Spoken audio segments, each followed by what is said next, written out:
Бул ар улуттан куралган үй бүлө. Түгөйлөрдү бий табыштырып, учурда 3 баланы тарбиялашууда. Жолдошу Эрик улуту татар, ал эми Сыргайым кыргыздын кызы.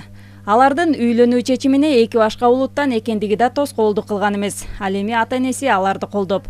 Учурда эки жактын каада салттарын бирдей тутуп келишет.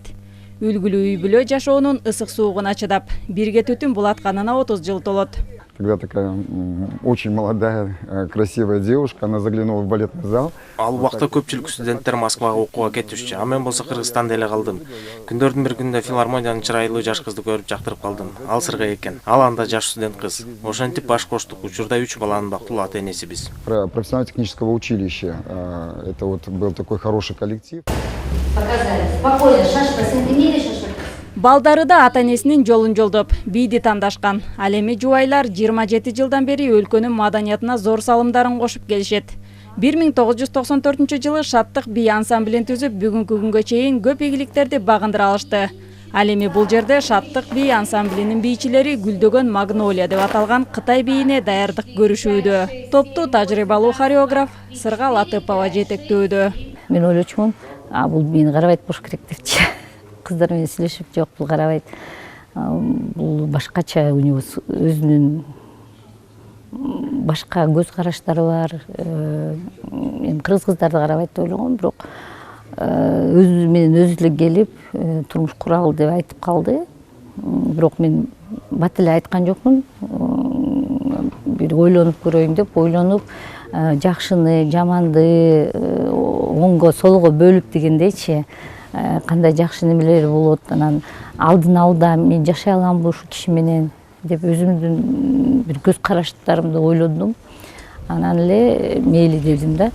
Башка улуттардын маданиятын жана каада салтын урматтоо бул жалпы кыргызстандыктарды бириктирип турган негиз. Кыргызстан элдеринин ассамблеясы дагы биздин жарандардын социалдык биримдигин камсыз кылууда ролу чоң. Буга байланыштуу биримдикти жана этностор аралык мамилелерди чыңдоо максатында Ассамблеяда 2021-2026 жылдарга кыргыз жарандын инсандыгын өнүктүрүү концепциясын ишке ашыруучу жумушчу топ түзүлмөкчү. То есть вот программа «Кыргыз жараны», в моем понимании, она как бы такая двусторонняя.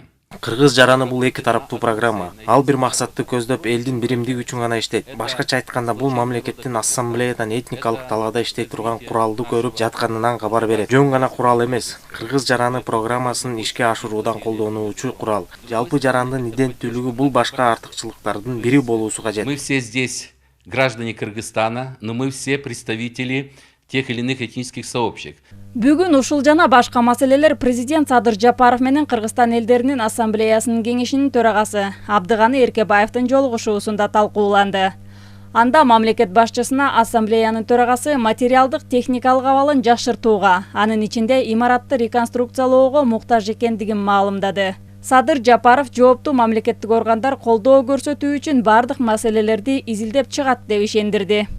Кстати, вот сегодня шла речь на встрече нашего председателя Ассамблеи народа Кыргызстана Абдыгана Эркебаевича. Жолугушууда көтөрүлгөн бир катар маселелер катарында Кыргызстан элинин ассамблеясынын материалдык техникалык абалын жакшыртууга, анын ичинде имаратты оңдоп түзүүгө да көңүл бурулду.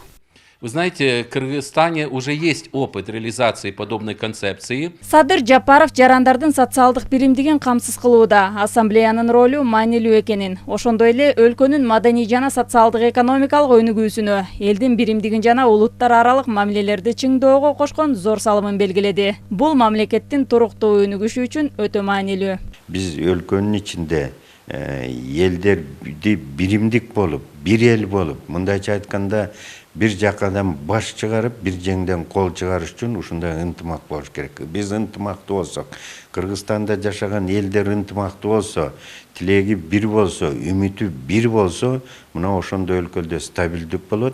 Белгилей кетсек, өткөн жылы Кыргызстан элинин ассамблеясынын кеңешинин статусу жогорулаган. Азыр бул өлкөнүн президентинин алдындагы кеңеш берүүчү орган. Жалпысынан элдердин ассамблеясы 1994 жылы түзүлгөн. Анын курамына 28 этникалык коомдук бирикме кирген.